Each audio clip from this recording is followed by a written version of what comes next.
তুমি কখনো পর্দা ছাড়া বাইরে যাইতে পারবা না। তুমি সবসময় পর্দা করে বাইরে যাইবা। তুমি বিনা কারণে গেটের বাইরে বাইর হতে পারবা না। আমার এসে এখন পর্যন্ত গেটে বাইরে বাইর হইতেই দেয় না। গেটে বাইরে বাইর হতে পারবা না। ঠিক আছে, তখন তো বুঝি না। নাম বলবেন আপনার? নদী। নদী। নদী হচ্ছে আপনার নাম। বর্তমানে বয়স কত? 22 বছর শেষ, 23 বছরে পা রাখছি। 23 বছর। আপনি কি করেন পেশায়? আমি পেশে এখন ফ্রি বাসায়। আচ্ছা, এই অনুষ্ঠানে আপনি এসেছেন। আপনি সিক্রেটস অনুষ্ঠানটা সম্পর্কে জানেন এবং এই অনুষ্ঠানে মানুষ নিজের ভুলগুলো, অপরাধগুলো এখানে কনফেস করে, স্বীকার করে এবং আপনি সেটা করতে যাচ্ছেন পুরো অনুষ্ঠান জুড়েই। কিন্তু তার আগে আমাকে একটু বলেন যে কেন আসলেন? কারণ আমার জন্য কয়েকটা জীবনই নষ্ট হয়েছে, কষ্ট পাইছি। আমার মনে হলো অনুষ্ঠানে শোনার কারণে আমি যদি এই অনুষ্ঠানে যে আমার কথাটি বলি, আমার মতো জানি ভুল জানি কেউ না করে, আমার মতো জানি কেউ যেন আর কেউকে কষ্ট না দেয়। ওকে, আমরা শুরু করতে পারি। একেবারে ব্যাকগ্রাউন্ড থেকে শুরু করব। ঠিক আছে, আপনি অনুষ্ঠানে খোঁজ পেলেন কিভাবে, এটা আগে বলেন। আমি 3 বছর যাবত আপনার অনুষ্ঠানটা শুনছি, কিন্তু এখন মনে হলো আমি নিজেই তো একটা অপরাধী। আমি কার অপরাধের গল্প শুনি আমি নিজেও যে বলি, তাহলে অনেক মানুষ সতর্ক হয়ে যাবে। কিবরা ভাই, আমার একটা প্রশ্ন ছিল। জি। আপনি কেন ওই চ্যানেল থেকে না বলে চলে আসছেন? আচ্ছা, আপনি এই প্রশ্নটা অনুষ্ঠান শুরু হবার আগে বারবার আমাকে জিজ্ঞেস করছিলেন। আমি বলেছিলাম যে এটা আপনি এরকম অনুষ্ঠানই করেন, তাতে করে এটা অনেকেরই বিষয়টা জানা হয়ে যাবে। প্রথম কথা হচ্ছে যে এটা না বলা না এটা। আমি যখন একটা রেডিও থেকে অন্য কোনো রেডিওতে যাচ্ছি, তখন আমি যদি বলি যে আজকের পর থেকে আমাকে শুনতে পাবেন ঢাকা এফএমে, ওই রেডিওতে বসে এটা খুবই নন প্রফেশনাল শোনা যায় এবং এটা ওই রেডিও পারমিটও করে না, তাই না? সুতরাং না বলা না আসলে। তবে হ্যাঁ, আমার হয়তো আরও একটু বলা উচিত ছিল যে আমি খুব শীঘ্রই অন্য একটা রেডিওতে জয়েন করতে যাচ্ছি, সেখানে আমাকে আপনারা শুনতে পাবেন। কিন্তু আমি সেটা বললেও যে সেখান থেকে সেটা প্রচার করা হবে এমন তো কোনো গ্যারান্টি ছিল না। হ্যাঁ, এবং আমি জানি যে এরকম অনেক মানুষই, আমি এখন পথে ঘাটে, হাটে মাঠে ঘাটে আমার সঙ্গে দেখা হয়েছে যে ভাই আপনি রেডিও ছেড়ে দিলেন কেন, ওই প্রশ্ন করে অনেকেই। আমি তো রেডিও ছেড়ে দিইনি। আমি যেদিন থেকে আমার পূর্বের স্টেশন ত্যাগ করেছি, এই ঢাকা এফএমে জয়েন করেছি, সেই দিন তার পরের সপ্তাহ থেকেই আমি রবিবার এবং বুধবার দুটো অনুষ্ঠান নিয়ে আপনাদের সঙ্গে আছি এবং এই অনুষ্ঠানের কন্টেন্টগুলো সেম, প্রেজেন্টেশনের ধরনটা একটু আলাদা। এবং তারপর আমি দেখেছি যে অনেক মানুষই এখন পর্যন্ত জানে না যে আমি ঢাকা এফএমে কাজ করছি। হয়তো ধীরে ধীরে জেনে যাবে আর কি। হ্যাঁ কিবরা ভাই, কারণ আপনি যেদিন বলছেন আজকে অনুষ্ঠানের লাস্টে দিয়ে আমার কিছু কথা শুনতে পারবেন, সেদিন মানে কি কিবরা ভাই কি বলতে চায় এতদিন যাবৎ, সেজন্য অপেক্ষা তো করছি। অপেক্ষা তো করার পর দেখি যে সে আর চ্যানেলে থাকবে না। সে কোথায় যাবে, কি কারণে যাবে, কারণটা তো একটু তো জানাবে, না হয় ফেসবুকে তো জানাবে। এর জন্য জানেন আমি অনেক কান্না করছি।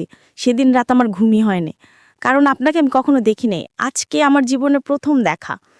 তারপর আপনার কণ্ঠ শুনে আর আপনার ব্যবহার আচার এতটা ভালো, সে তারপর যাওয়ার পরে আমি তো তখন বাসায় ছিলাম না, আমি তখন এটা পড়ছি। ক্লাস 8-এ পড়েন? হ্যাঁ। তারপরে আমার বৌমার সাথে কথা বলে বলে, আচ্ছা মেয়ে তো বড় হয়েছে, বিয়ে দিবই, তাহলে তোমার বাবা মাকে নিয়ে এসো। তবে তার ছেলের বাবা ছিল না, মা ছিল। আর তারা খুব ছোট ফ্যামিলি ছিল, 1 ভাই 1 বোন ছিল, আর বোনের শুধু একটা মেয়ে ছিল। তবে তার আসার পর এক দেখে আংটি পরায় রেখে গেল, বিয়ে হোক আর না হোক আংটিটা পরে থাকুক।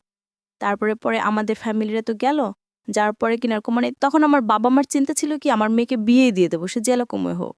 আসলে কিন্তু তখন আমার বয়সের রানিং 14 বছর চলতেছিল। তখন আমার হাজবেন্ডের বয়স প্রায় 40-এর কাছাকাছি হয়ে গেছে।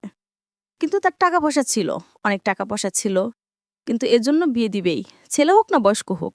বয়স্ক হোক, তার তো টাকা আছে, বাড়ি আছে, গাড়ি আছে, সম্মান নাম শোভান আছে, দিয়ে বিয়ে। মেয়ে তো অবশ্যই হ্যাপি থাকবে, সুখী থাকবে। তারপরে আমি তো ছেলেকেও যে একদিন দেখছিলাম, তারপরে মানে পরে আংটি পরে এখানে টাকা পরে একদম সরাসরি বিয়ে। বিয়ে তারপরে যেমন বিয়ে ভালোই হয়েছে, মানে ধুমধাম করে বিয়ে হয়েছে।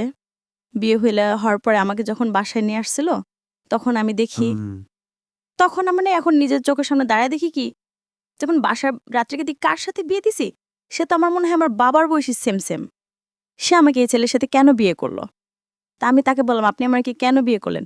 আমি তো তোমাকে একা বিয়ে করিনি, তোমার বাবা মাকে সাক্ষী রেখে বিয়ে করছি, তাইলে বিয়ে করছি। তারপরে ঠিক আছে সংসার করতেছি, তখন না স্বামীকে জিনিস আমি বুঝতাম না। মাঝে মাঝে শাশুড়ির সাথেও ঘুমায় থাকতাম, মানে এই রুমে ঘুমায় থাকতাম, ওই রুমেও ঘুমায় থাকতাম, মানে কিন্তু এই ছিল না। তারপরে বললাম কি আমাকে এখন একটা ফোন কিনে দিবেন, আমি তো বাবা মার সাথে কথা বলতে হয়। কি বলবেন? কয় কি এখন তোমার ফোন কেনার দরকার নেই, এখন তুমি ফোন দিয়ে কি করবে, তোমার যখন একটা বেবি হবে তখন আমি তোমাকে ফোন কিনে দেবো, এই ছাড়া দিব না। আর ফোন তোমার চালানো নিষেধ। আর একটা কথা সে বলে রাখছিল শুরু থেকেই, তুমি কখনো পর্দা ছাড়া বাইরে যেতে পারবা না, তুমি সবসময় পর্দা করে বাইরে যাবা, তুমি বিনা কারণে গেটের বাইরে বাইরে হতে পারবা না। আমার এসে এখনও পর্যন্ত গেটের বাইরে বাইরে হতে দেয় না, গেটের বাইরে বাইরে হতে পারবো না, ঠিক আছে। তখন তো বুঝি না, না বেরোইলে, গেটের বাইরে না বেরোইলে কি হবে, পুরা পাশটা তো ঘরের ভিতরেই থাকতে পাইতাছি, তাহলে দরকার কি গেটের বাইরে দাঁড়ানোর, দরকার নাই, তো যায় না। তো এমন কথায় একদিন সে আমাকে আমার বাবা বাইরে নিয়ে যাবে, নেওয়া যাওয়ার পরে মানে বাবার বাড়িতে আসতেছি, তখন বাসে উঠছি, বাসে উঠার পরে একটা লোক পাশাপাশি সিটে বলছে কি ভাইয়া আপনার মেয়েকে কি শ্বশুর বাড়িতে নিয়ে যাইতেছেন। আমি তখন এই কথাটা শুনে কি বলবো জানেন না, আমি অনেক কান্না করছি। আমি তারপর থেকে ভাবিনি তার সাথে আমি আর কখনো বেড়াবো না। তখন আমি বোরকা চালানিই বেড়াছিলাম।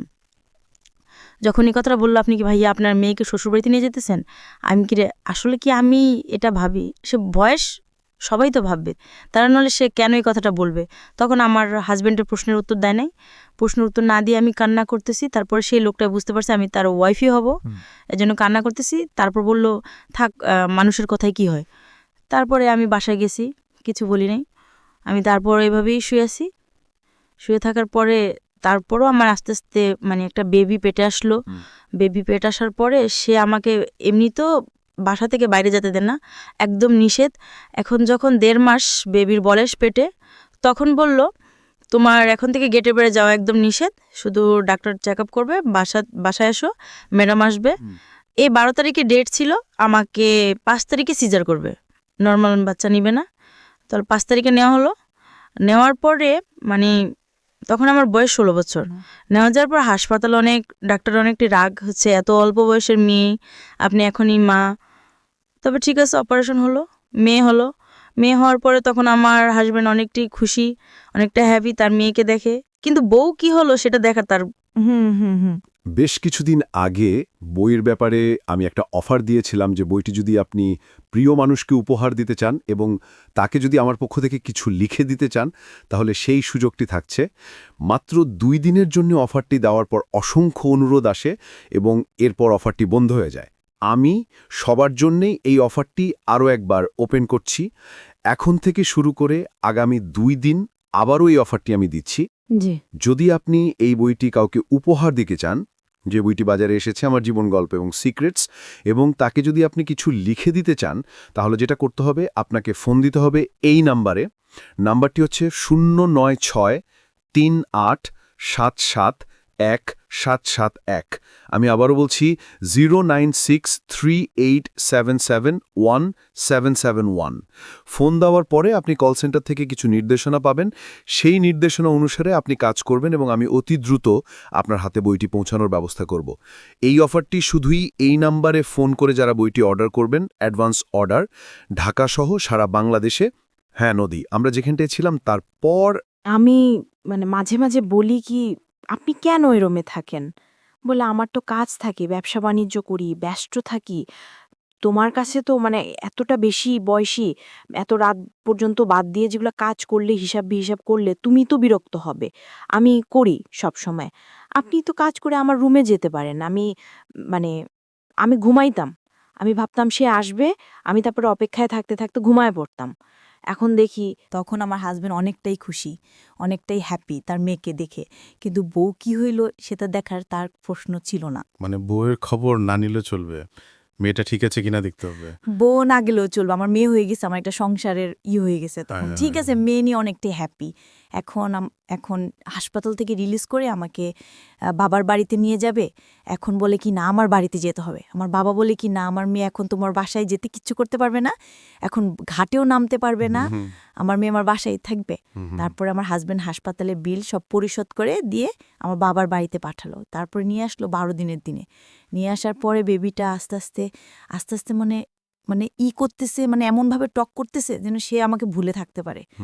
আমাকে ভুলে থাকতে থাকতে সবসময় দাদুর কাছে থাকে, মানে ওর দাদিকে দাদু বলা শিখাইছি, মানে দাদা তো নাই, আল্লাহ, দাদুর কাছে থাকতো। আর ওর আব্বু তো মিরপুরে একটা দোকান আছে জামা কাপড়ের, দোকানে থেকে রাতে 11টায় 10টায় যায়, সব সময় দাদের কাছেই রাখতো, আমাকে দিত না তেমন একটা। খাওয়া পড়া গোসল যা আছে সব করতো। করার পরে তারপরে একদিন তার আস্তে আস্তে দেখি কি তার শরীরে পরিবর্তন আসতেছে, মানে সে স্বাভাবিকভাবে সুস্থ না, আমি দেখতেছি শুধু অসুস্থ হয়ে যাচ্ছে। মানে আপনার মেয়ের কথা বলছেন আপনি? না, আমার হাজব্যান্ডের কথা বলছি। আচ্ছা। মানে সে মানে সেখান থেকে কি অসুস্থ হয়ে যাচ্ছে, মানে যখন আমি স্বামী কি জিনিস বুঝতাম না, মানে সে তখন একটু আগ্রহ ছিল, যখন আমি বুঝতে চেষ্টা করলাম সে আমার স্বামী, তাকে দিয়ে আমার সবটাই দরকার, তখন সে আস্তে আস্তে দুর্বল হয়ে গেল। দুর্বল হওয়ার পরে পরে তারপর থেকে আস্তে আস্তে কি বোঝে ভাই, মানে সে আলাদা রুমে থাকা শুরু করলো। এটা বিয়ের কতদিন পরে? বাচ্চাটা হওয়ার ৬-৭ মাস পর থেকে। আচ্ছা, বাচ্চাটা হলো কত বছর পরে? বাচ্চাটা বিয়ে ৩ বছর পরে 3 হয়েছে। বছর পরে হয়েছে। তার মানে 3.5 বছর 4 বছর পর্যন্ত আপনাদের রিলেশনশিপ একরকম ছিল, ভালোই বলা যেত। মানে একরকম না, মানে তখন আমি স্বামী কি জিনিস বুঝতাম, তখন আপনি বুঝতেন না, কিন্তু মানে যা স্বাভাবিক চল। আচ্ছা, কিন্তু তারপরে যখন আপনি বোঝা শুরু করলেন, হ্যাঁ, যখন আমি বুঝলাম সেই সময়টাতে সে আলাদা রুমে থাকা শুরু হ্যাঁ, করলো। সেটাই তাই তো, বলতে চাই। হ্যাঁ। আচ্ছা, ওকে, জি। তাহলে দেখা যাক এই কথাটা আমরা ব্যবস্থা করি। এটার কোনো সমস্যা এখানে ওইটা নাম্বারটা কেটে কিনা আমরা পিএফ টিকটাতে একটু সামনে যেতে পারি কিনা? জি ভাই, অবশ্যই। ঠিক আছে, কোনো সমস্যা হবে না। 3টা লক্ষ্যে বিয়ে, তাই একটার পর যায়া পোছায় যাবো, তারপর আমার হাজবেন্ড বরযাত্রীত্ব যাবে বা, কিন্তু আমাকে যেতে হবে। কিন্তু আমারও এনজয় করতে ভাল লাগে, আমিও যেয়ে থাকি, সব সময় তো মনমুটো হয়ে থাকি, চলে যাই, মজা করি। তারপরে যখন আমি সাভারে গেলাম পুরাবারে যেতে, আমি এখানে থামি আপনাকে একটা প্রশ্ন করতে চাই। এখনই ইন দ্য মিন টাইম আপনি আপনার যেহেতু একটা বেসিক নিড মানুষের জীবনে, আপনি আপনার হাজব্যান্ডকে কোনো ভালো ডাক্তার দেখিয়েছেন বা সে নিজে কোনো ডাক্তার দেখিয়েছে, বা আপনি তাকে বলেছেন যে তোমার যে শারীরিক সমস্যা আছে সেটা নিয়ে তোমার ডাক্তারের কাছে যাওয়া উচিত। হ্যাঁ কি বলে ভাই, আমি ডাক্তার দেখাইছি ওই সময়টাতে, বিয়ে বারের ঘটনার আগে দেখাইছি। দেখানোর পরে ডাক্তার বলছে সব কিছুর তো একটা শেষ আছে। মানে আপনার হাজব্যান্ড বিয়ে করছে লেট করে, ঠিক আছে, কিন্তু আগে বাইরে সময় কাটাইছে, এই কারণে এই জিনিসটা হয়ে গেছে। বাইরে সময় কাটিয়েছে, মানে হচ্ছে তার অন্যান্যদের সঙ্গে তার সম্পর্ক ছিল। ওকে ওকে, জি, ঠিক আছে। তো যেটা বুঝতে পারছি যে ডাক্তার যেটা বললো যে এটা আসলে ট্রিটমেন্টে গেলেও এটা কিওর হওয়ার মতো বেশ কথা নেই। ঠিক হবে না। ওকে, ঠিক আছে, বলুন। তারপরে ওই যে বিয়েতে গেলাম, তারপরে তখন আমার একটা পার্সোনাল সিন ছিল মাত্র 2-3 দিন আগে, যে হঠাৎ একদিন মানে ওই রাত্রি চিটাং থেকে একটা ফোন আসলো রং নাম্বারে। তারপরে আমি খেয়াল করতে পারলাম না 1-এ আসলো না 2-এ আসলো। তারপর বললাম কি আপনি কোন টাইপের ফোন দিয়েছেন? বলল কি এই ভাই ফোন দিছে। আমি কই নাম্বারটা আপনি কোথায় পাইলেন? বলল কি এ মন থেকেই নিছি। মন থেকে নিছেন? মন থেকে নিছেন কেন? না নিলাম মন থেকে মানে ওই ছেলেটাই মন থেকে নাম্বারটাও নিজের থেকে বানা থেকে মনটাকে মানে ছেলের মন থেকে। আচ্ছা আচ্ছা, নিজের মন থেকে অজান্তেই টিপে টিপে বের করে হ্যাঁ, নেব। ইচ্ছা করিয়া নাম্বারটা বানায়া আমার ফোনে কল আসছে, যদি কেউ ছেলে হয় আমি বন্ধু করব, আর যদি কেউ মেয়ে হয় আমি প্রেম করব। ও কিরিয়া স্বাভাবিক কথা কেন বলেন। তারপরে বিয়ে হলো, বিয়েতে মানে ছেলেটা তখন অনেক ফোন দিচ্ছিল, মানে আমিও কথা বলছিলাম। তারপর আমি ভাবি থাকি একটু ফান করি, মজাও করি, একটা বিয়েতে আসছি এখন তো মজা, আর মজা করি। তারপরে ওই বিয়েতে মানে বিয়ে হতাচ্ছে, তারপর মাঝে যখন ভিডিও আসে তখন ফোনটা আমিও রেখে দিই, মানে লাইনে থেকে রেখে দিই। তারপর বিয়ে হলো, বিয়ে হওয়ার পরে তখন ভিডিও ক্যাসেট বাইর হয়েছে, তখন দেখি আমার অনেক নাচ, সবার নাচের তালে আমার নাচেই বেশি। তখন আমার হাজব্যান্ডকে মানে তোরা আবার কিছু নাচ ভিডিও করে রাখছিল ফোনে, হয়তো ওই যে ফেসবুকে ছাপছে। আমার হাজব্যান্ডের সাথে ফ্রেন্ডশিপ তো চলে আসছে। তারপরে বলে দেখো তুমি বিয়েতে যে এমন করে নাচো, তোমার তো পর্দা ছাড়া বাইরে যাওয়া নিষেধ। আপনি নিষেধ করছেন ঠিক আছে, কিন্তু বাড়ি ঘরের বিয়ে গেতেই হবে, আর এটা তো আমার বাবার বাড়ির এলাকা নয়, আপনাদেরই এলাকায়। তারপরে বলল ঠিক আছে, আর কখনো কোনো বিয়ের প্রোগ্রামে যেতে পারবে না। আমি বললাম এখন আমি আপনার কথা আমি আর রাখতে পারবো না, আপনি আমাকে কোনো দিক দিয়ে হ্যাপি করতে পারতেছেন না। আর এটা তো আমার বাবার বাড়ির এলাকা না, আপনাদের এলাকায়। তারপরে বলে ঠিক আছে, আর কখনো কোনো বিয়ের প্রোগ্রামে যেতে পারবে না। আমি বললাম এখন আর আমি আপনার কথা আমি আর রাখতে পারবো না, আপনি আমাকে কোনো দিক দিয়ে হ্যাপি করতে পারতেছেন না। তো কোন দিক কি দিয়ে তোমাকে হ্যাপি করতে পারতেছি না? টাকা পয়সা যা লাগে সবই তো দিতেছি। আমি কই দিলে কি হবে, আমি তো নিজে অসুস্থ হয়ে বসবাস করতেছি। তখন আমার মাথায় বুদ্ধি আসলো, এইভাবে একাকী জীবনে থেকে কারোর সাথে বন্ধুত্ব করে জীবন কাটানো ভালো হবে। আমার সময়টা তো কাটবে, আমার মনটা তো ভালো থাকবে, একা একা জীবন মনে হয় চলবে না। কিন্তু যে কথাটা আপনি বললেন, এখানে আমার কিছু জিনিস জানার আছে। একটা যেটা হচ্ছে যে আপনার হাজব্যান্ডের একটা বড় সমস্যা ছিল, সেটা ঠিক আছে, কিন্তু এছাড়া বাকি যে দায়িত্বগুলো পালন করা উচিত, আপনাকে একটু সময় দেয়া কিংবা অন্যান্য কাজে সহযোগিতা করা, আপনাকে প্রায়োরিটি দেওয়া বিভিন্ন কাজে, এগুলো সে করতো ঠিকমতো? জি না। এগুলোও সে করতো না? না না, মানে সকালে 8টার দিকে দোকানে যাইতো, দুপুরেও সকালেও বাইরে খাইতো, দুপুরেও বাইরে খাইতো, শুধু তার মানে রাত্রে- আপনার সঙ্গে দেখা শুধু রাতের সময়টুকু তাও হতো না, কারণ সে অন্য রুমে থাকতো। হ্যাঁ, স্বপ্নের মতো। ছেলেটার নাম কি ছিল? রাকিব। রাকিব। হুম। ওকে। কিন্তু আমি সবসময় আমার ছদ্মনামই দিতাম, কখনো আসল নাম দিতাম না। নদী নামই বলতাম? হ্যাঁ, এখনো পর্যন্ত নদী নামই আছে। আচ্ছা, ঠিক আছে, বলেন। ওকে বলো তো কি আচ্ছা নদী, তাহলে আমি কই কি দেখো আমার সকাল হয়ে গেছে, পরে ফোন দিতেছে, আমি তখন বৃষ্টিতে ভিজতেছি, পরে কি দেখো 10টা বেজে গেছে, তুমি আমার ফোন রিসিভ করো না কেন? আমি কই কেন, তোমার ফোন আমি কেন রিসিভ করব? ও কয় আমি তো আসছি, তোমাকে মনে নেই। আমি কি সরি, একটুও মনে নেই। কয় তুমি কি করছো? আমি কেউ বৃষ্টিতে ভিজতেছি। কই তোমার তো ঠান্ডা লাগবে। আমি কই ঠান্ডা লাগবে না। তারপর বলে কি তুমি কতক্ষণে আসছো? আমি বলি কি আমি তো যাতে কখনো যাই নাই, তাও তো 1.5 ঘন্টা 2 ঘন্টা রাখতে পারি, জামা কাপড় পরতে পারি। তা বলে কি আচ্ছা তুমি তাড়াতাড়ি আসো, আমার বিকেলে যাইতে হবে, এখন তো অলরেডি 10টা বেজে গেছে, এবং তুমি আস্তে আস্তে 1টা 2টাও বাজতে পারে, বিকেলের ট্রেনে আমার যেতে হবে। তারপরে বলে আচ্ছা ঠিক আছে ওয়েট করো, আমি তাহলে আসছি। সেই আমাকে কিন্তু দেখেনি। দেখার পরে তারপরে গেলাম, যাওয়ার পরে বলতেছে কি তুমি কিসে করে আসতেছো? আমি বলছি আমি তো সিএনজি করে আসতেছি। সে কয় কি আচ্ছা বাট তুমি অ্যাড্রেসটা দাও, তোমার পরনে কি? মানে আমি বলছি আমি তাও কিছু দেবো না, দেখি তুমি আমাকে চিনতে পারো কি না। তারপর কয় আচ্ছা ঠিক আছে অ্যাড্রেস দিতে হবে না, তুমি আসতেছো, এটা তো শিওর? আমি কয় হ্যাঁ এটা শিওর। তারপরে বলে, তারপর আমি যখন সিএনজিতে নামি আর ভাড়া দিচ্ছি, তখন আমাকে সে ফোন দেয়, বলে তোমার মাথায় কি লাল নর না? আমি কই হ্যাঁ। এটাই নদী? আমি কই হ্যাঁ। পরে ওখানে গেলাম আর আমাকে তুলে নিয়ে আসবো, তুমি তো রাজি? বললাম হ্যাঁ আমি রাজি, তুমি এসো। তারপরে ওই তুলে নিয়ে আসবো, তারপরে দেখি বিষয়টা সিরিয়াস আসবে, সবকিছু গুছাই নিছে, ওর মা বাবা বড় ভাই আসবে, রাকিব চলে আসবে। রাকিব চলে আসবে আপনার বাড়িতে আসবে? মানে এই কি বলে এটাকে, বিয়ের দাওয়াত কি বলে, দেওয়াত, হ্যাঁ, সম্বন্ধ নিয়ে আসবে। সম্বন্ধ নিয়ে আসবে, প্রস্তাব নিয়ে আসবে। হ্যাঁ, তারপরে আমি বিশুদ্ধবার দিন রাত্রে ওর সাথে কিছুক্ষণ কথা বলে একদম সিমটাই বন্ধ করে দিলাম, যাতে আমার কিনা খোঁজ খবরই না পায়। কতদিনের সম্পর্ক? মাত্র 17 দিন হয়েছিল। মাত্র 17 দিনের মধ্যে এরকম সিরিয়াস হয়ে গেছে? কিন্তু আমার কণ্ঠ ভালো ছিল, আমি এখনো পর্যন্ত ছেলেদেরকে পটাইতে মনে হয় 1 মিনিটও লাগে না। আপনি দিনরাত এই 24 ঘন্টা রকিবের সঙ্গে কথা বলতেন? ওই 17 দিনই, 24 ঘন্টা না, ধরেন 24 ঘন্টায় আমি যে 4 থেকে 5 ঘন্টা সময় ওরে দিতাম। এই প্রতিদিন 4 থেকে 5 ঘন্টা? হ্যাঁ জি। তারপর? তারপরে ওই তো ও আমাকে অনেক মিস করছে, আমি তখন এতটা ফিল করিনি। রাকিব শিশির পরে আমার বাবা মা আমাকে যেতে দিছে, এখন কিছুদিন আমার ভাই অসুস্থ ছিল, তারপরে এজন্য আমাকে যেতে দিছে আমার হাজবেন্ড, 2 মাস থাকতে পারবো।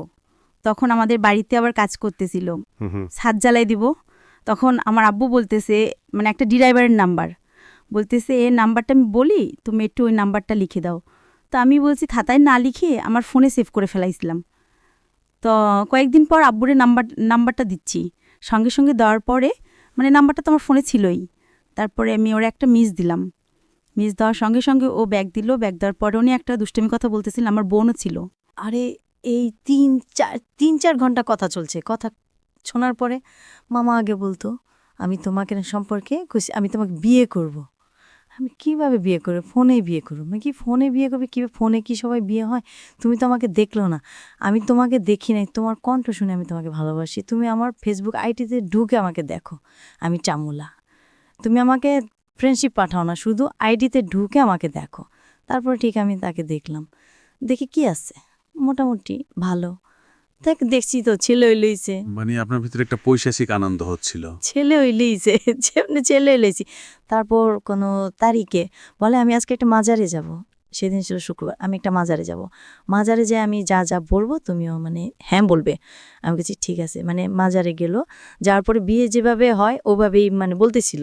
তারপর লাস্টে বলে কি আচ্ছা তুমি কবুল বলো, তারপর 3 বার কবুল। আমি এমনি মজা কইরা বললাম, এটা তো মজা ফান, সে কিন্তু আমাকে দেখেনি, ওইভাবে ও আমাকে স্ত্রী ভাবে মেনে নিছে। পয়লা বৈশাখ আসলো, পয়লা বৈশাখ আসার পরে মানে ও আমাকে বলতেছে তুমি তো আমার স্ত্রী, তুমি তো আমাকে যে কখনো কিছু চাও না, শুধু নেক্সট টাইম তোমার ফোনে যখন কিছু টাকা না থাকলে আমি শুধু টাকাটা পাঠাই, এছাড়া কিছু চাও না। তাহলে এখন পয়লা বৈশাখে তোমার জন্য আমি 5,000 টাকা পাঠাই, একটা বিকাশ নাম্বার দাও। আমি কি না 5,000 টাকা কেন পাঠাবো, আমার তো কি প্রয়োজন এর, মানে টাকা পয়সা কিছু অভাব নেই, আমি টাকা দিয়ে কি করবো, আমার শুধু একটা এনজয় করা মজা করা এইটাই। তবে কথা, তাহলে তুমি আমাকে স্বামী হিসেবে মানো না? আমি কি মানবো না কেন? তাহলে টাকা নিবে না কেন? আমি বলছি আচ্ছা এখন লাগবে না, এখন রেখো, আমার যদি কখনো দরকার লাগে আমি তোমার কাছে চেয়ে নেবো। আচ্ছা ঠিক আছে, আমি রেখে দিলাম তোমার, তুমি কিন্তু চেয়ে নিবে, এটা আমাকে সাবধান কর। একসময় বুঝতে পারলো এত ওয়েটিংয়ে ওর বাবা মা বুঝতে পারলো এত আমার ছেলের ফোন দোকান থেকে আসার পরে এত ওয়েটিংয়ে কেন থাকে, মানে ওর বাবা মা ওর জানার অসমতে একটা মেয়ে ঠিক করে রাখলো। ওর মার অসুস্থতার কথা বলে ওকে বাসায় নিয়ে গেল, বাসায় নিয়ে যেয়ে ওকে জোর করে বিয়ে করে দিল। পরে সে বাসরঘর থেকে বউ রেখে আবার রিটার্ন চিটাং চলে আসলো। তারপর বাবা মা তো বিস্তারিত আমার ছেলে কই গেল। পরেও যেই দিন আসছে আয়সা আমাকে ফোন দিছে, ও কয় কি তুমি কোনো টেনশন করছো? আমি কয় হ্যাঁ আমি তো অনেক টেনশন করছি। আমি কই তুমি কি ঠিক আছো? কয় আমি তো ঠিক নেই। কেন? আমি কই কেন, কি হয়েছে? কয় কি জানো, আমার জীবনে একটা দুর্ঘটনা ঘটছে। কি হয়েছে? আমার বাবা মা আমাকে বিয়ে করাই দিছে। তাহলে কবে বিয়ে হলো? আমি আজকে বিয়ে মানে বউ রেখে আমি কালকে বিয়ে করে আমি আজকে চলে আসি রাত্রে। কে বকছে? রাকিবের মামা বলছে। হ্যাঁ কেন চলে আসছো, একটা মেয়েকে বিয়ে করলে কেন চলে আসছো? রাকিবের সঙ্গে তোমার সম্পর্ক ছিল পাশাপাশি? পাশাপাশি ছিল, নাম্বার চেঞ্জ ছিল। রাকিবকে ব্লক করা অবস্থায় এখন রাকিবের মামার সঙ্গে সম্পর্কটা আছে, ওকে? তারপর আমি কই কেন চলে আসলে, তাহলে তুমি যাও, মানে তারপর বাবা মাকে ফোন দে। তারপর মেয়ে কি এভাবে থাকবে এ বাড়িকে? তারপর মেয়েরা বাবা মার কাছে চলে গেছে, মানে এমন করে আবার ঈদ চলে আসছে, রোজার ঈদ চলে আসার পরে তারপর বললে কি দেখো তুমি কি বললো, আমি কি বাসায় যাবো? আমাকে বাসায় যাবা না কেন? আবার যাও। কয় কি আচ্ছা ঠিক আছে যাই, কিন্তু যাওয়ার পরও মেয়ের সাথে কিছুই নাই। তারপর তখন একটা করলো, মানে ওর মেয়ের গার্জেন বললো কি বলে তুমি আমার মেয়েকে বিয়ে করছো, তাহলে এইভাবে রাইখা চলে গেল কেন? এইভাবে কি এমাতে কল দাও, তুমি এমাতে কল দাও, মানে এমাতে আর অডিও কল তো মানে হয় না। রাসেলটা হচ্ছে গেল যার বডি বজে গেছে। রকিবের মামা। হ্যাঁ হ্যাঁ, আর আরেকটা ছেলে যে মিঠু, মিঠু। রাসেল এবং মিঠু দুজনের সঙ্গে আপনি চালিয়ে যাচ্ছেন। হ্যাঁ, ওপর বললাম কি তাহলে আবার দুইটা ফোন কিনলাম, তাহলে কথা মানে দুই হেডফোনটা দুজনে রাখতাম, দুজনের সাথে একই কথা চালিয়ে যেতাম। মাঝে মাঝে কোনোটা রাগ করে উল্টাপাল্টা কথা কমো, তাহলে একটা রাগ করে কাইটে দিব, তাহলে একটার সাথে চালিয়ে যাবো। এ হলো গন্তব্যহীন একটা রিলেশনশিপ, এবং আপনার জায়গা থেকে যে শুধু টাইম পাস, মানে আপনাকে কোম্পানি দেওয়ার কেউ নেই, এটার উপর বেসিস করে আপনি ছেলেদের সাথে এ ধরনের মিথ্যা অভিযোগ করছেন। আচ্ছা, এই সম্পর্কের মধ্যে কি অনৈতিক? পুরো সম্পর্কটাই অনৈতিক, তারপরও জিজ্ঞেস করছি আপনাদের মধ্যে ভার্চুয়ালি কোনো মানে ফোনের মাধ্যমে কোনো অনৈতিক সম্পর্ক তৈরি হতো কিনা? হ্যাঁ। ওকে, ঠিক আছে, বলেন। তারপরে একদিন মিঠু বলতেছে দেখো নদী, তুমি তো আমাকে কখনো তোমার আইএমই নাম্বারটা দিলা না, তোমার এতটা অ্যান্ড্রয়েড সেট আছে, তোমার ফেসবুক আইডি আমি পাইছি। আমি তুমি দেয়া কইরা ফেসবুক আইডি কইতে পারলা? কয় মনের টানে সব পেতে পারি, কিন্তু আসলে সেটা ছিল মিথ্যা কথা, মানে আমার থেকে ফেসবুক আইডিটা নেওয়ার জন্য। তারপর আমি ফেসবুক আইডিটা দিলাম, ফেসবুকে ঢুকে দেখো বলতে কি মাশাল্লাহ তুমি তো একদম পাগল করার রূপ নিয়ে আমাকে পাগল করে দিয়েছো। তো কই ঠিক আছে, তুমিও আমার আইডিতে মানে রিয়েল ছবি ছিল আইডিতে? হ্যাঁ, রিয়েল ছবি ছিল। ওকে, আমরা এই ফাঁকে প্রিয় শ্রোতা নদীর একটা ছবি আমরা আমাদের ফেসবুকে দেখাচ্ছি, স্টুডিও পিকচার যেটাকে বলে, আপনারা চাইলে অনেকে দেখার জন্য আসতে পারেন। তারপরে মানে এরকম করে কথা হচ্ছে, তারপর আমিও তার মানে আমি যেরকম ছেলে পছন্দ করতাম, মানে বলতাম তোমার কোন ধরনের ছেলে পছন্দ, তা বলতাম আমার মানে ছেলের মানে থাকবে সুন্দর হ্যামসাম, হালকা হালকা দাড়ি, মানে এরকম ছেলে। দেখি কি তার আইলিতে ঢুকিয়া ঠিক আমি যেরকম পছন্দ করতাম ঠিক একই রকম কিবরিয়া ভাই। তারপরে বললাম কি তুমি তো একদম দেখার মতো ছেলে, পছন্দ হয়েছে? আমি কি হয়েছে তো। তারপর রাকিবের মামা মানে এমন করে, তারপর সে 1 সপ্তাহ পর বলল দেখো নদী, আমি তোকে ডিভোর্স দিয়ে দিছি, তুমি কি বলো? আমি তুমি আমাকে তো বললে না কেন ডিভোর্স দিলে কেন? পরে আমি তারপরে সেদিন 21 তারিখ ছিল, আমি বললাম কালকে 5 তারিখ, তুমি কালকে ফোনে একটু এমবি ঢুকাও, আমি তোমাকে একটু ভিডিও কলে দেখব, মানে সেই দেখা হবে শেষ দেখা। তো আচ্ছা দেখালাম, দেখার পরে বললাম কি তুমি আমাকে আর কখনো দেখতে পাবে না, তুমি তোমার জীবন থেকে চলে যাব সারা জীবনের জন্য, ওই মনে হচ্ছে কোনো কোনো দুর্ঘটনা ঘটাবো, কেউ আমি কিচ্ছু করব না। তারপর সেদিন থেকে আমি সব জায়গাতে ব্লক করে দিলাম, যোগাযোগ নেই। তারপর সে নতুন একটা আইডি খুলে আমাকে ফ্রেন্ডশিপ পাঠিয়েছিল, তারপর সেটা আমি অ্যান্সার দিয়ে আমি বললাম, দেখো এমন এমন ঘটনা, এর জন্য আমি ডাকাইছি, এর জন্য কিচ্ছুই না, কাহিনী জানে। তারপরে ছেলেটার মানে সে দিছে একটা। আমি বুঝতে পেরেছি ঘটনা অনেক জটিল। অনেকগুলো ছেলেই যেহেতু আপনার সঙ্গে এভাবে ইনভলভড হয়েছে, সুতরাং তাদের ব্যক্তি জীবনে অনেক ক্ষতির সম্মুখীন হয়েছে। শেষমেশ কি দাঁড়িয়েছে, এখনকার কি অবস্থা? এখনকার অবস্থা মানে সবাই আমার জীবন থেকে আমি ইচ্ছা করে আমি আস্তে আস্তে ছাড়াইয়া দিছি। এখন শুধু আছে মিঠু। মানে আজকে আমি অনেকে বলছি, এমন এমন ঘটনা আমি এফএমে যা বলবো, তুমি প্লিজ আমার গল্পটা শোনো। মানে উনি শুনবে বলছে। শোনার পরে মানে সম্পর্কটা শেষ হয়ে যাবে। আমি ভাবছি শুনো। তো আপনি আমাকে একটা কথা বলেন, হাজবেন্ডের সমস্যার সমাধান কি হয়েছে? না স্যার, এখনো হয়নি। সমাধান হয়নি। না। তো হাজবেন্ডের এই সমস্যার সমাধান না হওয়ার প্রেক্ষাপটেই আপনি এমন একটা দিন শুরু করেছিলেন, এমন একটা জায়গাতে শুরু করেছিলেন মানুষের সাথে টাইম পাস করা। হ্যাঁ। কেউ কেউ হয়তোবা সেটাতে হাজবেন্ডেরই দোষ ভাববে, কিন্তু আপনার হাজবেন্ড তো কারেকশন হয়নি। আপনি এতগুলো ছেলের সঙ্গে অনৈতিকভাবে জড়ো হলেন, সেটা ফোনের মাধ্যমে হোক আর যেভাবে হোক না কেন, আপনি তো শেষমেশ সুখের দেখা পেলেন না। পেয়েছেন কি? সোহন মানে যেমনটা আছে, মানে পুরো 5টা স্বভাবই আছে, শুধু একটাই অভাব, তার ভালোবাসা থেকে আমি বঞ্চিত। তো এই জিনিসটা যেহেতু আপনি অন্যায়